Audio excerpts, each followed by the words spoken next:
نرجو الله أن يرحمه في مجمعنا فلا يخرج إلا مؤمنا. Kita mengharapkan tidak satupun selain Muslim yang ada di antara kita.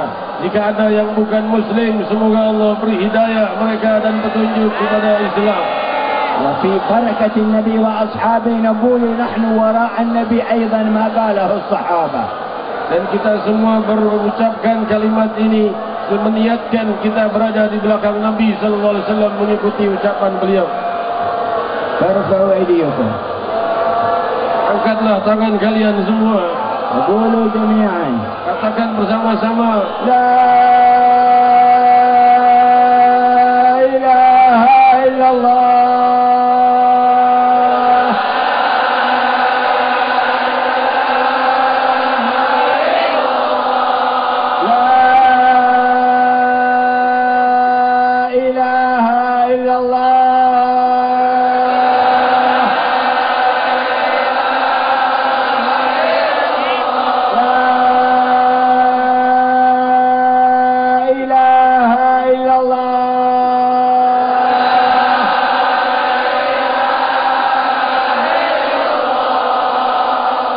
محمد رسول الله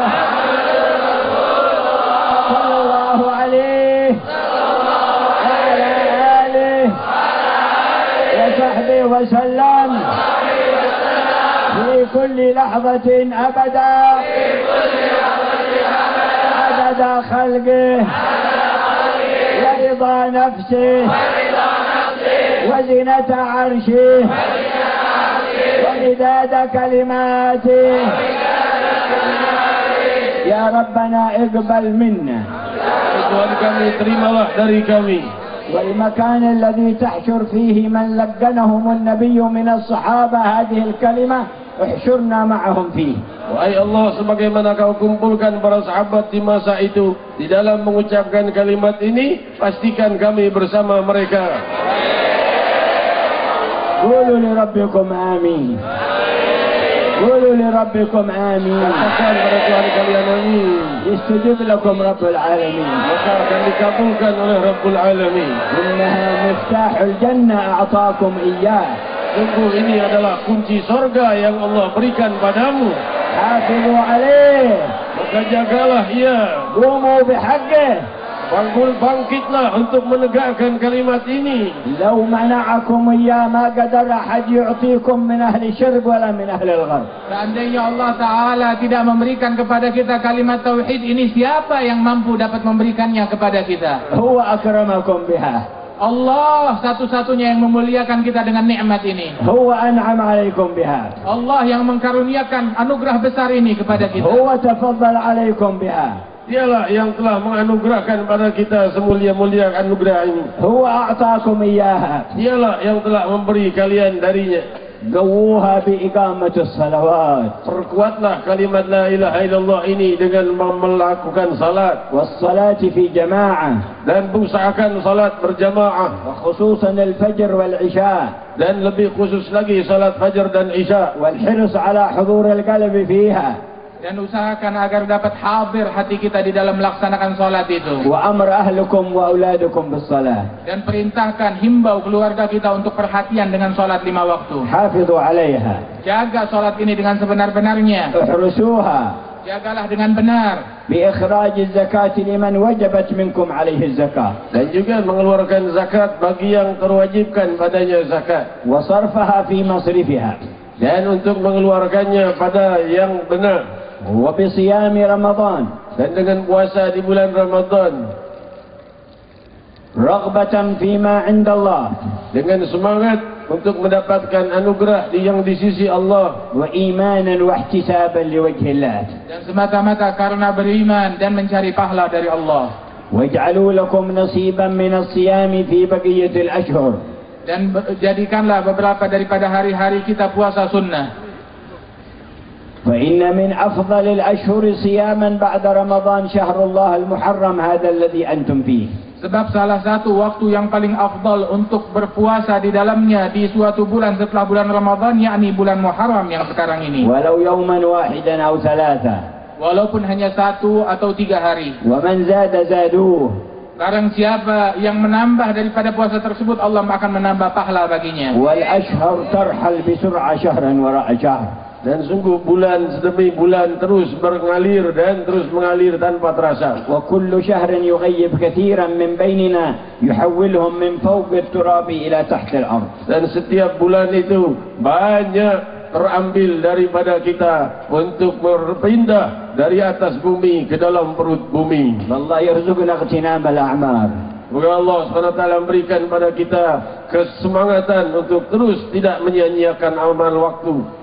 قال صلى الله عليه وآله وسلم ليس يتحسر أهل الجنة في الجنة على شيء إلا على ساعة مرت بهم لم يذكروا الله فيها. Dan Rasul SAW bersabda, tidak ada orang yang lebih menyesal walaupun ia penduduk surga selain hari-hari atau detik-detik yang ia lepas dari mengingat Allah dan berzikir kepada Allah. بث الرحمن في قلوبكم نورا الآن فحافظوا عليه. Alhamdulillah, Allah Ta'ala telah menetapkan, memasukkan, menyebarkan dalam hati kita saat ini nur cahaya dari Allah Ta'ala, maka jaga cahaya ini. لا تذهبوه بنظر الحرام. Jangan kita pudarkan, kita hilangkan cahaya ini dengan pandangan yang haram lagi. لا تذهبوا هذا النور بغيبة أو نميمة. Jangan kita padamkan nur ini dengan saling bergunjing ataupun mengadu domba antara orang lain. لا تذهبوه بعقوق أب أو أم.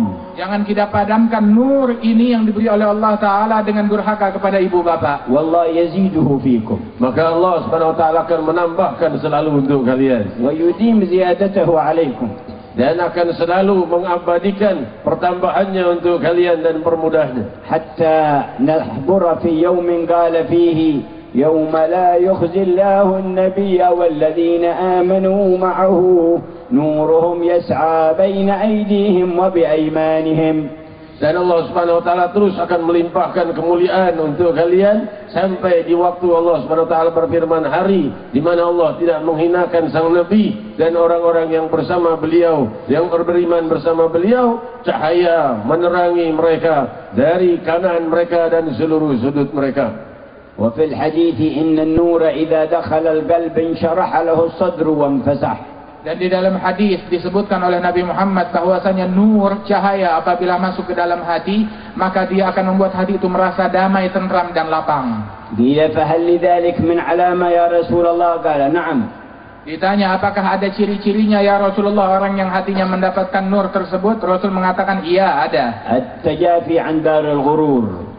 Orang tersebut akan membuat menjauh daripada dunia yang penuh dengan tipuan ini. والإنابة إلى دار الخلود. Dan selalu ingin bertaubat kepada dan kembali kepada tempat yang abadi. والاستعداد للموت قبل نزوله. Dan mempersiapkan diri untuk melewati kematian sebelum datangnya. أدرك هذا النور صدر وهب بن عمير.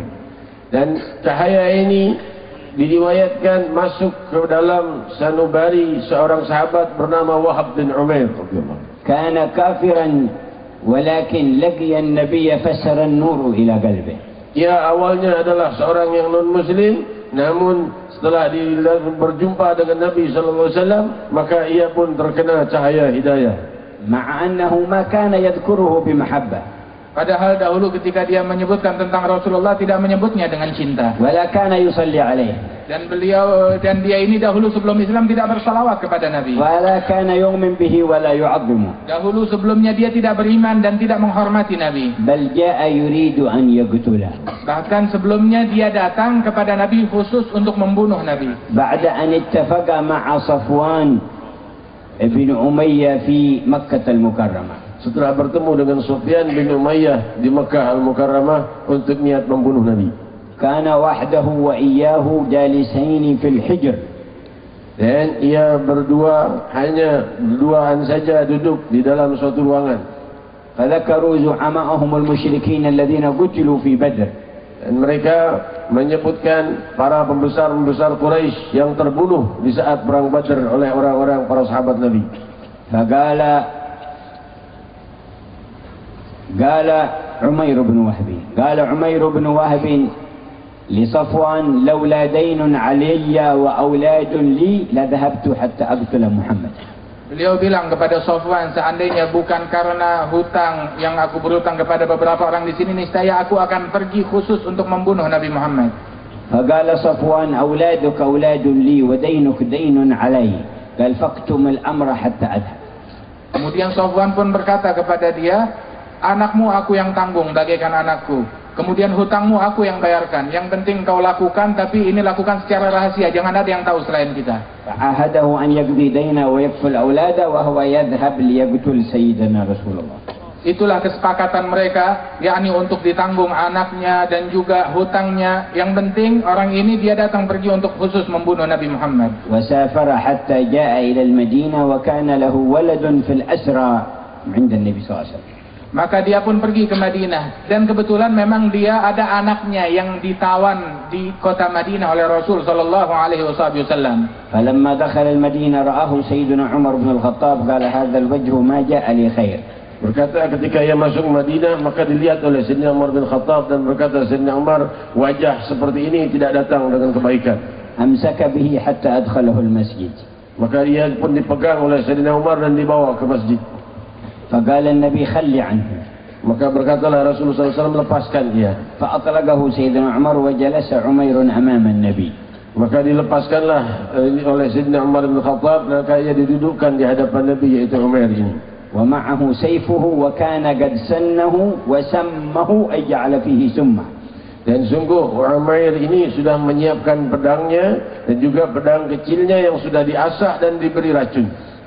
فقال له النبي ما جاء بك يا عمير. Berkatalah Nabi SAW, apa yang membuatmu datang wahai Umair? قال جئت أخاطبكم في ولدي الذي هو ماسور عندكم. Dia berkata, aku datang ke sini hanya untuk ingin bicara denganmu tentang anakku yang masih tertawan. قال فما بال السيف إذا جئت لولدك لما أنت حامل السيف. Maka